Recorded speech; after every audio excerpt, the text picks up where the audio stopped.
x plus Y की value निकालनी है आपको।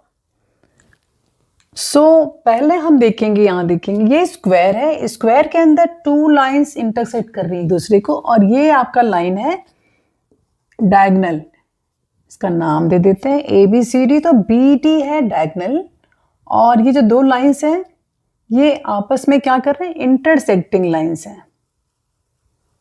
और यहाँ पे हमको दो एंगल दिख रहे हैं जिनके नाम है एक्स और वाई। तो आपको ध्यान देना है, ये इंटरसेक्टिंग लाइन है, ये डायगनल है। अब आपको बताना है एक्स प्लस वाई।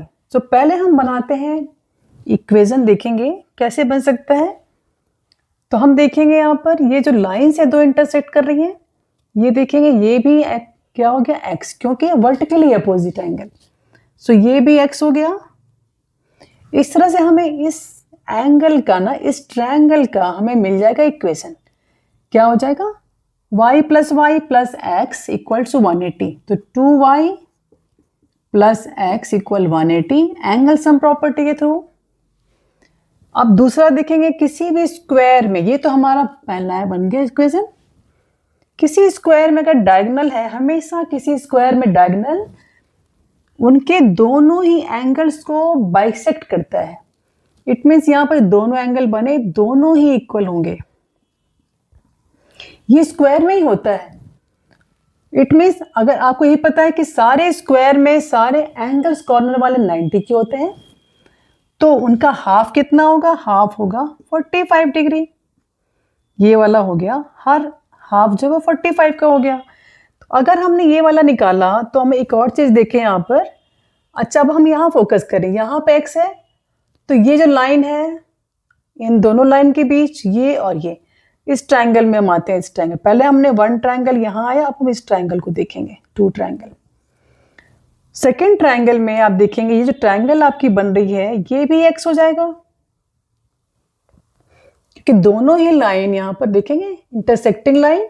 सो वर्टिकली अपोजिट यहाँ पर भी हो गया। तो y क्या हो जाएगा, ये देखें, ये ट्रायंगल अगर बन रहा है,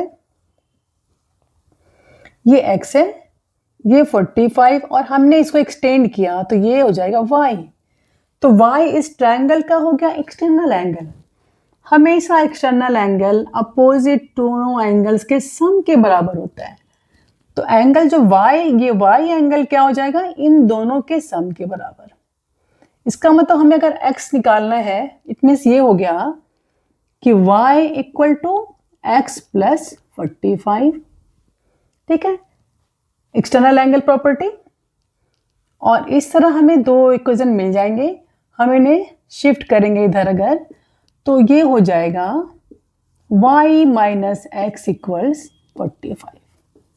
ये हमारा सेकेंड इक्वेशन। अब हम क्या करेंगे, ऐड कर देंगे इक्वेशन 1 एंड इक्वेशन 2। तो 2y प्लस एक्स इक्वल 180, और हमने इसको भी ऐड किया यहाँ पर।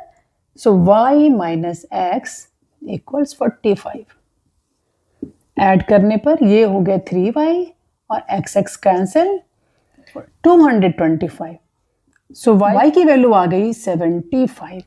हमें y की वैल्यू तो मिल गई 75। अब इक्वेशन में आप सब्स्टिट्यूट करके आराम से निकाल लेंगे। x की वैल्यू हो जाएगी 75 माइनस 45 यानी कि 30। सो हो गया 30 डिग्री। सो x प्लस वाई क्या हो गया, 75 प्लस 30 यानी कि 105 डिग्री। ठीक है, सो ये हम